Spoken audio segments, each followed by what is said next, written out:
So the other day, in the course of our conversation around Wizards of the Coast wanting a 25% cut of everyone's pie once you hit that $750,000 threshold, someone asked in the comments or made a comment in the comment section of that video along the lines of, and I'm paraphrasing here, I find it hard to sympathize with all these third-party content creators who are claiming it's the end of the world when there's never been any transparency around actual numbers and what does that even mean, 25%? And what are the costs? Like, is it costing you $50 per book or $10 per book? Like, if you're making a huge profit, shouldn't they be allowed some leeway? And if you're using their rule sets, and there's arguments on either side of the fence. But the one thing that it sparked in my mind was, you're right. There's not enough transparency out there about the costs to produce tabletop books. It's very hard to find any raw numbers because most businesses don't want to share that information with the public because it gets into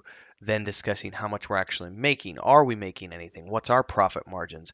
And in the world that we live in, people don't like to disclose that information for a lot of different reasons, none of which I'd say rarely has to deal with the customers and mostly deal with competition. But I decided that what I wanted to do from my own perspective is I actually can provide some transparency. I can actually walk people through what it costs to produce a tabletop book, at least for a small company like ours. Now, it should be noted that the caveat to this entire video is that my experience in this industry is with print runs that are for 10,000 or less copies. I have no experience in the realm of 10,000 and beyond. 10,000 and beyond is when you get into the really good deep discounts for printing from these different organizations, and I've never messed with that part of the industry because our companies have never been that big. So the caveat to all of this is that my numbers are going to be unique to our business. Hopefully it can give you some insight, but it's not necessarily going to be something that's representative of every single tabletop publisher out there because again, there are so many factors that come into this, and you get better discounts the bigger you are. So, a small company versus a big company, it's going to be a whole different ball game. So, those of you who might represent publishers who do 10,000 or more sales, and you want to be a part of this conversation, drop some info down in the comments below. Let's set up a video chat. We'll have you on the show. We'll talk about it in greater detail, and let's provide more transparency for the users out there who want to know, what does this all really mean for the average individual doing a homebrew, people who want to start their own company, these small presses. How does this all factor in? Is 25% fair? It's not. And some other things. Let's dive into that today.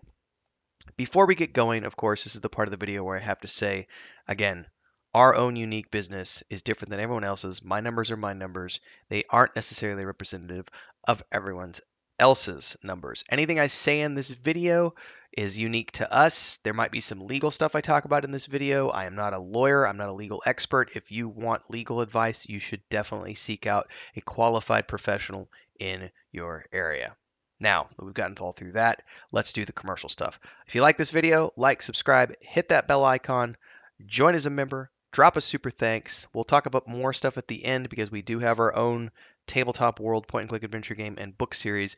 But in the meantime, let's get to the meat of the matter, which is what does it actually cost to produce a tabletop book? Now, before we get into the scripted portion of my video, because I'm still talking off the cuff here, there are so many factors that go into this, which is why I think it's important for everyone to understand that there is no such thing as a baseline number because it's going to be different for everyone. Here are just a handful of things that can factor in and wildly change how much it costs to produce a book. One is the actual location of your printer. Is your printer based in the United States, Canada, North America, or is your printer based in Asia, most likely China? That factor can definitely affect the overhead. There is a reason why many tabletop games and board games and etc. are produced in China or printed in China because it costs so much less to print there and ship it over than it does to print in the United States because of inflation and cost of living and everything else. Similarly, the amount of copies you're going to print will affect the amount of money you're going to pay. Now, if you're a small press, you might be forced to deal with print on demand as opposed to only going and doing a small run. You might be a new business and you might not have $25,000 sitting around to do your first print run. So you might need to do print on demand for your first project. Print on demand costs are quite high. You're not going to start getting into discount territory until you're able to start printing thousands of copies of books. Although I will say that I have found as a general rule, you can start getting discounts as low as 500 copies produced, but you have to be willing to pay up front for those books to be printed. It's not print on demand. You have to be able to say, okay, I've got enough cash on hand to print 5,000 copies, 1,000 copies, whatever it is. Then you'll start getting into discount territory. There's also art. Art is the one area where, and we'll talk about this in greater detail later on in the scripted portion, but art is another area where you have a lot of flexibility. So costs can vary wildly depending on a lot of factors, but there are some things that we know to be fairly standard. And while the costs might not be standard for all of these things, these are sort of the things you have to look at when you're producing your book. Now, I have over here, this is purely for the sake of providing people with an easy mathematical reference that you can go to on your own and check for your own curiosity. Lulu.com has a pricing guide for print on demand, and I find this is a very good tool for people who are wanting to get their foot in the door and sort of understand what it's going to cost them right out of the gate for printing costs. Please note that printing costs are separate from production costs. That's completely different. There's the production side, which is your writers, editors, artists, art director, so on and so forth, your interior designers, graphic designers, and then there's your print costs. Those are all separate from each other. Then there's shipping costs and storage costs. We'll talk about all that. Don't worry, we'll get there. But let's just say, for the sake of argument, we want to talk about pricing a book out. Now, I'm going to have to turn this off of dark mode to actually show you this because it won't work in dark mode. So it's going to be a bit of a glare right off the bat. So forgive me while I do this. But I want to show you, because the person in question in my comment had said, what does it cost to produce a 200-page hardcover book? Well, that's very easy to see if you're doing print on demand. If you do a hardcover book, print option. And by the way, before we get into this, I should say, some people are going to be out there and be like, Lulu, why are you using Lulu? Because it's one of many references that you can use online. It's not the best place. It's not the worst place. It is one of several different print-on-demand places where you can go get a price estimate online and see very quickly and easily, what is this going to cost me if I print on demand? You will get different prices when you call local printers. You're always going to get a better price calling a printer, but most printers will not work with you unless you're willing to print in bulk, and they're usually going to want a print run of at least 500 to do any business with you. That's at least been my experience. Other people might have different experiences. Again, please post those in the comments below. But let's take a look here. We want a print book. We want it to be A4 landscape, which is basically 11.5 inches wide by, 8 plus, tall by 8 plus inches wide. It's the size of a D&D book, right? We're going to say 200 pages because that's the page count that the person in my YouTube comments left me. And we're going to say that we want a color premium so that it has really good color on the paper. And we also want coated white because we want the best quality paper possible. We want it to be a hardcover with a matte copy, with a matte finish. That brings our total of $49.34 per book just for print costs. That's $50 just to print a book. That's a chunk of change, right? Now, we can obviously, this is if you're wanting to produce something that is as of the same quality as Wizards of the Coast. Premium colors, premium inks, premium paper, matte finish. But let's say you don't need all of that because you're producing an indie product and you don't need to have all the fancy bells and whistles, so you do a standard color, regular white paper. You're still going to do hardcover. You still want the matte finish because you don't want a glossy finish. That's going to drop you down to $20 per book, so less than half. So that's a pretty big price difference. So if you're a small company coming out of the gate, you don't necessarily need to have the glossy finish. Now, I can say from our own perspective, because my brother and I have our own books and everything we do, and we've looked at companies like these, and the difference between premium ink and colors versus not so premium ink, there is a noticeable difference. However, if you're not someone who has to have like the glossy page, the perfect art and everything else, if you're happy with just with something that's good enough to get you through play sessions and it's going to hold together fair enough and that's what your community wants, then you can get away with doing something of a lesser quality grade for 20 bucks. But if they want the premium, you're going to be spending 50 bucks out the gate and that's worth understanding. Now, moving from here, let's assume for a minute that you want to produce something that is of the same quality as what Wizards of the Coast produces, which is $50 per book. All right, that's your print costs. Now, here's where we get into. I'm going to skip over to the scripted section because I got some stuff written up here, so bear with me here. Knowing all of this, you have to understand that beyond the print costs, there are your production costs. So, first, there's the written component. You have to have a writer, someone who's going to come in, and it might be more than one someone, but they have to write the lore, the backgrounds, the religions, the pantheon of deities. They have to write the classes, the spells, all of those descriptions, what goes into the casting times, how many targets can it affect, so on and so forth. All that information has to be written. Then you need a game designer who's going to design your rules if you're doing something from scratch, which many people did not, thus the OGL scenario that we're facing today, where many people have relied upon the OGL to not have to worry about putting rules into their source book. But let's say you need a game designer. That person has to be paid. The costs for your writers and editors as well, those all add up.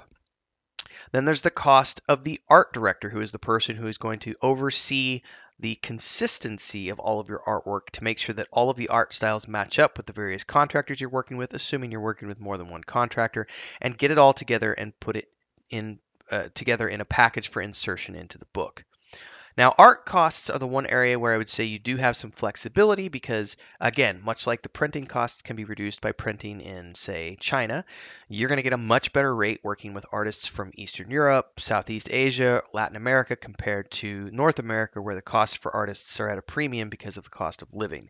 You can get great talent from all around the world. The internet allows you to work with anybody you want. You can find people for a much more affordable rate if you're on the budget and you're trying to cut corners. This is one of the areas where you could cut corners because art can be found at a much cheaper price. Hell, you can even go to Fiverr and find people who are willing to do things for, $15 to $25 per piece. Now, it's not going to be the best quality in the world, but it's enough to get you going and get your product out the door, which is the most important thing for many who are trying to establish their small business. Art can range from, in that case, you might pay that much, but it can also go as high as several $100s per piece to several $1,000s per piece. Then there's the factor of, are you paying your artists per piece, per hour, per contract term, as employees? Are they salaried? All of these things factor into your art cost. Then there is the cost of the graphic designer who's going to put the book together and meld the text with the art to ensure that it not only works for digital production as an EPUB or a PDF, but it also has all the margins correctly so there's no bleed and everything else, so that when you get the file to the printer for your physical print run, everything works good. Then there are the shipping costs, not of the book to the customers. That's separate. We're talking the book to you, or in the case of a bulk order, the warehouse or storage space where you'll be keeping your inventory of products to ship out to the customers. Now, if we go back over to here, one of the things that Lulu has is they actually have a neat little shipping estimator. So you can kind of say if I need, let's say 500 copies, we're going to do 500 copies. I want it shipped to the United States. Because that's where I live. You have various options from 250 bucks to, almost $600, depending on how fast you want that shipping to your place, right? But beyond that, there's also there's a warehouse or storage space where you're going to be keeping your inventory of products to ship out to customers. That all has to be factored in to your costs as well. And on top of all of that, legal fees, accounting fees, taxes. Once all of those things have been taken care of, you will probably have a book in hand that you're ready to then sell or ship to the user. Now, let's assume for a moment that you're running a Kickstarter for all of that, because that's kind of the crux of that argument the other day was that, Wizards of the Coast wants 25% of anything that you do above $750,000, but if you do it through Kickstarter, you get a discount of 5%, so you only have to pay 20%. But the Kickstarter method is one of many ways that you can go about producing a tabletop book. However, it's also one of the most expensive ways to do it. And the reason for that is because of the taxes and the processing fees that you have to deal with when you're running a Kickstarter. One of the reasons we chose not to do so, which I'll talk about more later on, is because you don't have to deal with any of that, but you do lose out on some of the marketing that you might get from a successful Kickstarter. So we're going to go in and we're going to do a Kickstarter overview for people to kind of give you a better understanding of some of those costs as well, which factors into what it's going to cost here if you're doing like a $50 book. And let's put this back into dark mode so that you guys don't have to look at all of that while we're having our conversation about math, which I suck at. So bear with me. Um, let's assume for a moment that you're going to do a small Kickstarter for 500 books. You know right off the bat you're going to need $25,000 for printing, assuming you want to do $50 premium books with the best art, the best color, print, everything. And knowing that you're going to lose half your money right off the bat, because every Kickstarter immediately off the top, you're going to lose 50 to 60% for taxes, any licensing that might be in there, payment processing fees, Kickstarter's fees, so on and so forth, all that, and also shipping and things of that nature. All of that gets taken out right away. Those are unavoidable costs that you just have to factor into your Kickstarter. So if you need to run a $25,000 Kickstarter, you're not running a $25,000 Kickstarter. You're going to run a $50,000 Kickstarter because you really need to make $25,000. But in this case, remember that we're not just talking about the print costs. We're talking about the overall cost to produce and publish this book, which means all of those costs we talked about before with the artists and the writers and the designers and the editors and the interior designer and the graphic designer and so on and so forth, that needs to be factored in. Now, there are ways to cut corners in this. And we'll talk more about that later on in the video, because if you're someone who has the knowledge of how to do graphic design, or you're an artist, then you could do that yourself, save money in that arena. But remember, time is money, so you still need to be compensated yourself for that time. There are ways to do that. If you're someone like me who doesn't have any art talent, you write and you edit and you do all the game design, and you let your wife do the art, and you let your brother do the programming on the point and click adventure game in Unreal and things of that nature. So there are ways to cut corners. But think about it this way. You have your print costs and your production costs. More than likely, if you want to overestimate the cost of everything, which you always should so that you don't have any surprises, assume that if it's going to cost you $25,000 to print, it's also going to cost you $25,000 to produce the same book. Now, that number is not necessarily going to be the same for everybody, because in some areas you can cut down on costs in different ways. You can reduce the quality and produce a book for $20 as opposed to $50. You can do some of the work yourself and get that production number down. I'm using the gross examples on both factors to give you the maximum amounts to show you how this works, so that you understand that even when you have the maximum amount of money put in, there's some nightmare scenarios going on. So you need $25,000 to produce, $25,000 to print. That's $50,000 that you need just to get a book published and into a customer's hand. But Kickstarter and all the legal fees and processing and everything else and taxes means that you really have to run a Kickstarter for $100,000 just to break even on costs. There's no profit in that $100,000 scenario. That is 100% raw costs of production and printing, zero profit. Now, extrapolate that out to $750,000 on a Kickstarter campaign. The idea that Wizards of the Coast wants a 25, well, in this case, they want a 20% cut from Kickstarter of anything beyond $750,000 is ludicrous to me, because you're only going to be able to start getting into profit territory once you get up into those, $750,000 arenas. And they immediately are saying you're not allowed to make any profit, because we're going to take, and they want 25% of the gross from what I've seen of the paperwork so far. That could change based on the timing of this publication and what they come out with the final wording of the OGL 1.1. But as it stands now, what I've read, they want off the gross, which is ridiculous to think about, because that means that they're going to take their money off the top before you get a chance to factor in your print costs, your publication costs, your production costs, or anything else. It's ludicrous. It, it's just it's a no-win scenario in my mind for anyone wanting to create an OGL based product essentially. Now, granted, you could choose not to do it through Kickstarter. We chose not to run a Kickstarter. There's a reason for that. Because you don't have to pay that 50% because of all the taxes and processing fees and everything. You still have to pay taxes. You still have to do that, but it's a much lesser burden on you and your company if you do it on your own. The flip side is that you will lose any sales that you might potentially have gotten from a successful Kickstarter because Kickstarter will generally, if you're running a successful campaign, you're going to get marketing off of that. If you are successful enough, you might get press coverage out of it. You might become one of their projects of the week or whatever. I mean, there's all these factors to consider in if you're going to do a Kickstarter or not do a Kickstarter. But Kickstarter is a risk. You can eliminate that risk and put more money back into your pocket, but you might have less sales depending on your marketing experience.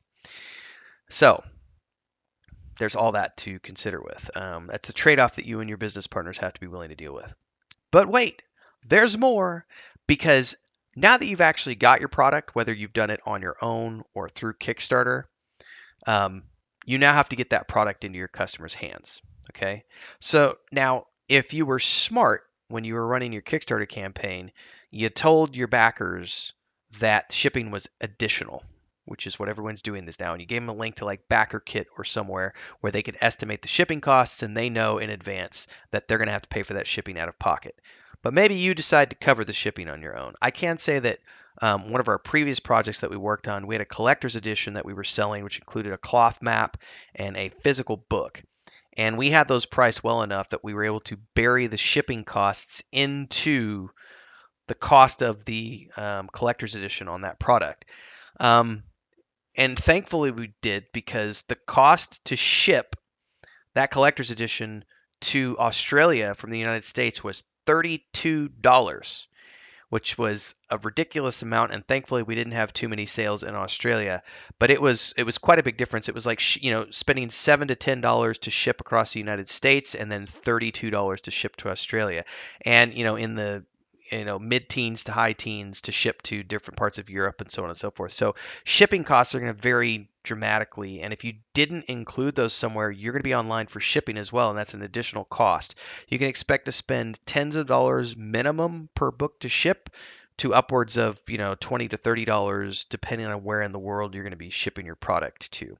And next up is marketing, because you're going to market your product beyond what you did in your crowdfunding campaign or your initial print run to actually make a profit. Because remember, whatever you did, your Kickstarter campaign or your initial print run, you've likely only made enough to cover your initial costs. You're not going to be making a lot of profit off of that. So you need someone who's going to be handling the creation of a website and all of your social media channels. Then you need somebody managing said marketing campaigns. You need a newsletter, a Patreon page. You need all of these unique individual social media channels with having their own content. And each channel has different content needs. TikTok's going to need something different than Instagram, which is going to be different than Twitter, which is going to be different than YouTube, which is going to be different than Facebook, so on and so forth. And that means you need additional personnel, like artists and writers and content creators and video editors and so on and so forth, and clip producers who can help you create all of these things. And all of this costs money. Now, you might think that you can do all of this yourself, but remember, time is money. And here's the other reality that a lot of small people don't want to face. You are not the best person for every job. You might think you are, and you might be good at 3 or 4 things. You might even be good at 5 or 6 things, but you are not going to be good at all of the things we've talked about, which means you are going to need business partners or contractors or employees. Someone is going to have to be there to help you out, and those people want to get paid. It is very unlikely that you're going to find people who are willing to work on sweat equity like you might be willing to do, because it's not their company. So I've said all of that to say this. How much does it cost to produce a tabletop book? A freaking lot of money. Now, on top of all of that is you have to manage to find an audience to buy enough of your product for you to even break through into the scene. And that is a monumental undertaking. And that was before Wizards of the Coast was trying to take 25% of your product, of your gross revenue, because you wanted to use the OGL. Which is why so many, such as our own company, simply stick to digital, because you can eliminate a lot of that overhead, but you also lose out on sales because many, many people in the tabletop space want to have a hardback book in their hands sitting on their shelves. So making it in the tabletop space is really hard unless you've got a huge customer base that already exists, or you're willing to invest hundreds of thousands of dollars on making a big enough splash with your first run to make a dent in the print market. The rare case of a unicorn product breaking through is just that. It's rare, and it likely won't be you.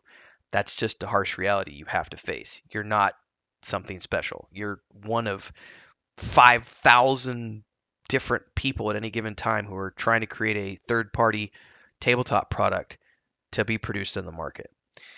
Now, let me spin this back a little bit more. I'm going to go off the script now and just going to be talking off the cuff.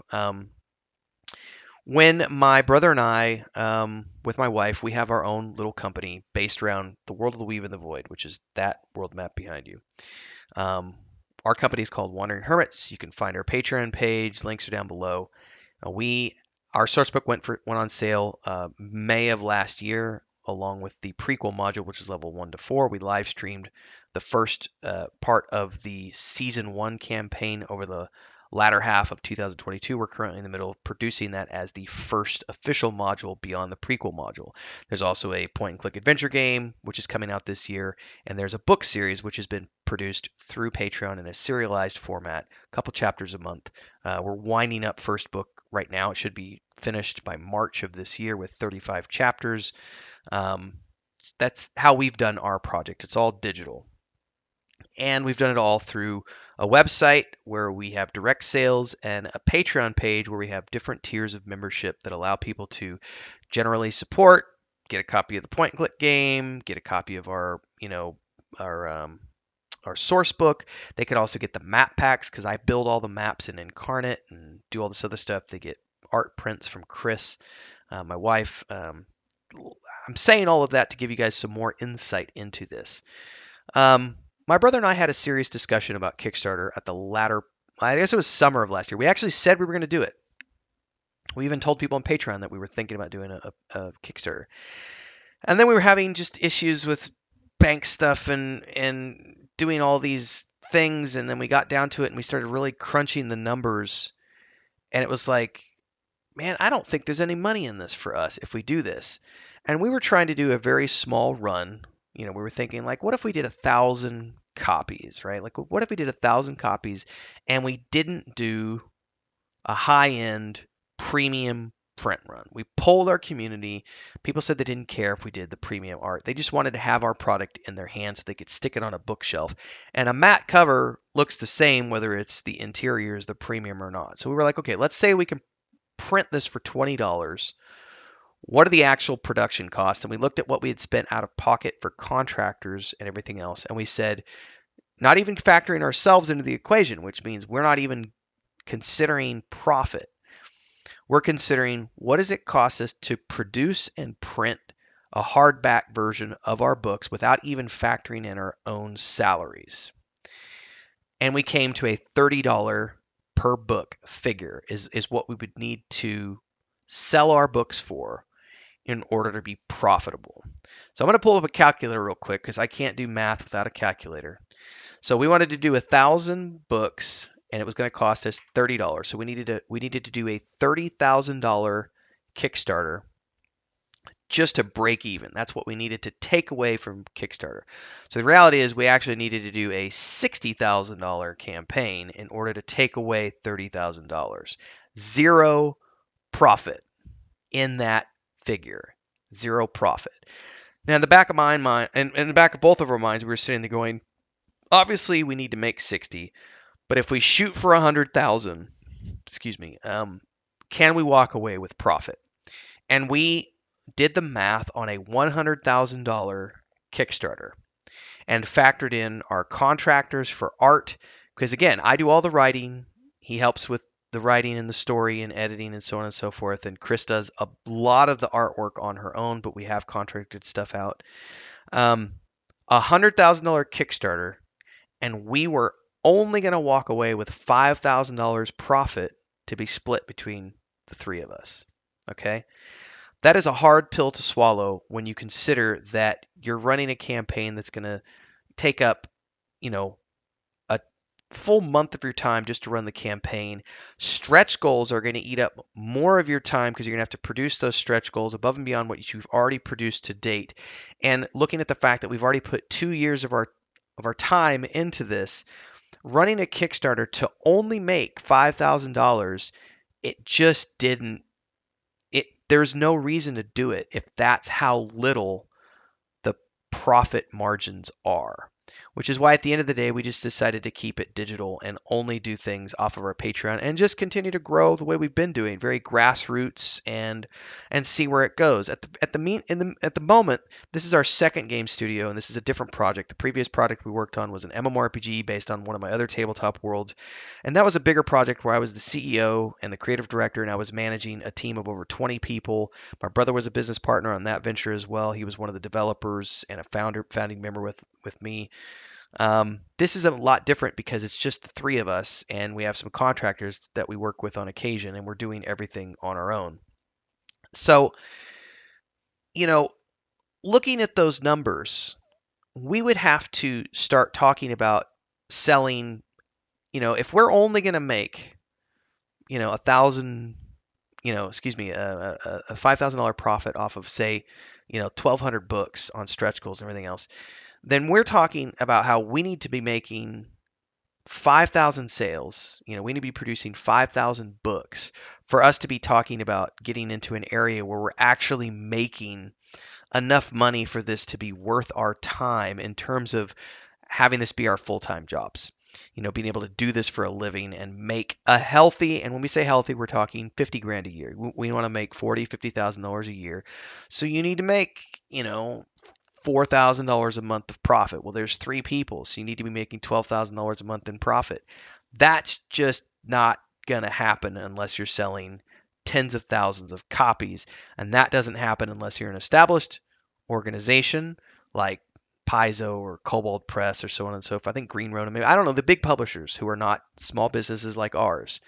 So the reality is that in order for us to get to that level and to be able to produce hardback books that generate a profit for the time investment that we're putting into it as project managers and also writers and programmers and artists and everything else, we have to be able to sell, let's say 5,000 copies at a minimum to be able to get to the point where we're making what I would consider to be a livable wage. So 5,000 books, if you're spending $30 a pop, that means that in order to, and this is, let's just say you're not even doing Kickstarter. Let's say you're paying for all these production costs out of your own pocket. You're paying for the print, you're paying for the production, and this does not factor in all of those marketing fees and the social media and the website and all the marketing and everything. This is just the raw publication and production of those books is $150,000 at $30 a pop. Now, if you can print in excess of 10,000 copies, which we've never been in that world before, you can start to see deep discounts where you can get the production of the book down from $20, the print, excuse me. Let's not confuse terms. I apologize for doing that. You can get the print costs down from, say, $20 down to $10, which would give you some more profit margins, but you have to be able to spend enough for 10,000 copies. And even at, 10,000 copies, if you're spending $10 a copy, you're looking at $100,000 that you have to shell out up front to be able to get that type of a discount. So you have to have a big enough business that's making $100,000 extra to be able to get to the point where you can get a discount that's big enough for it to be significant based on the knowledge that I have. Again, there could be publishers out there who are watching this right now who say, well, that's our business does it this way and we get this cost. Tell us about it. We'd love to hear from you. I'd love to get on a video call and talk about it with other publishers because we're doing this from our own perspective as a small time organization, a small business who's been doing this all on our own for the last couple of years. And, we were using the OGL because it was really easy for us to not need to have to create these huge spell lists and everything. And now, we've switched over and made our book agnostic. And now I'm looking at the fact that I think I'm probably just going to go through and do what I was originally said I was going to do when we started off with this project, which was use my second edition homebrew rule set that I created, 30 years ago or whatever, and worked with for many years. When I saw the fifth edition OGL, I went, oh, I don't need to do that because we could just use this like Middle Earth and Ouroboros and all these other Star Wars books and all these other tabletop books are. In any case, hopefully this has given you some insight into how much does it cost to produce, print, and publish a tabletop book. Again, our numbers are unique to us. They don't necessarily represent companies that publish these things on a regular basis, like Cobalt Publishing and Green Ronin and Wizards of the Coast, definitely is in a different world because they can print hundreds of thousands, if not millions, of copies, and they're a big business with international offices. The fact that they're selling their hard books for $50, they're able to generate a profit off of that, whereas a small business like us who has a production cost of 30 before we even talk about us wanting to make money, plus the marketing and social media teams and everything else taking their money out and everything else. Trying to sell a product for $50 means, we'd be lucky. We would be lucky based on the numbers that we've looked at producing something for that. But we'd be lucky if we would make $5 per book at selling it for $50, which means if we wanted to make any serious profit, we would have to price it. It's kind of like, this is when you get into the discussion about craft beer versus like the difference between a craft IPA costing $8 a pint versus, well, that was before this year. This year's crazy inflation. But let's say Budweiser's $3 a glass and the craft IPA is $8 a glass, and that's because the craft IPA costs so much more to produce. It's a craft product. It's an artisanal product, an artisanal product. And it costs more than the commercially produced product because of all of those reasons. Anyway, this has been a really long video. I did not expect this to turn into like a 40-minute long thing, but it has. Hopefully, I've provided you with some insight into what it actually takes, at least from a small business perspective. We're not making a full-time living off of this, by the way. We started 2 years ago. We did publish our tabletop Sourcebook last year, but the full product line doesn't finish until this year because the point-and-click game won't be finished until later this year. And just for people who are interested, like we're at the point right now where it's basically we're a few months away from finishing, and we're currently looking at, do we self-publish or do we try to find a publisher to work with for the point-and-click game, because we know how much money we can make on our own selling it on our own. So it's like trying to find the right partner that can maybe, help distribute to a larger audience, because that's really what it comes down to. And then as far as the point and click, or as far as the tabletop goes, like we've just had in our minds, we're just going to stick with digital for now because there's no reason for us to attempt to go into the print market when we can sell digital copies, which have a much lower overhead, which means we can keep our team very small and continue to grow the business without needing to invest hundreds of thousands of dollars like you would need to do if you're going to try to build a print operation, doing actual physical books. Food for thought. Again, our unique experience, it may be different than other people's experiences. My numbers are our numbers. They're not necessarily everybody else's numbers. If you have different numbers that you'd be willing to share, let's talk about it in the comments. Set up a chat. You can reach out to me at your leisure. If you've gotten to the end of this and you like the video and you found this informative, YouTube is how I make a living. This is how my bills get paid. So this is how you can help. Like, subscribe, hit the bell icon, drop a super chat, super thanks, sorry, on this video. Super chats are for lives and premieres. Drop a super thanks on this video. Join as a member. There are 3 different tiers of membership, or go over to our Patreon page and support there. That helps all 3 of us, my brother, my wife, and I. And check out what we've got going on. There's also a Discord channel, and I do lots of different things here on my YouTube with gaming and pop culture and everything else. So check out the other playlists. I'll see everybody in the next video, whenever that might be. Until then, thanks for listening in. Thanks for tuning in. Hopefully, you found this informational, and I look forward to having a greater conversation as the tabletop industry continues to evolve around the current chaos that is the OGL 1.1. Till next time, everybody, stay safe.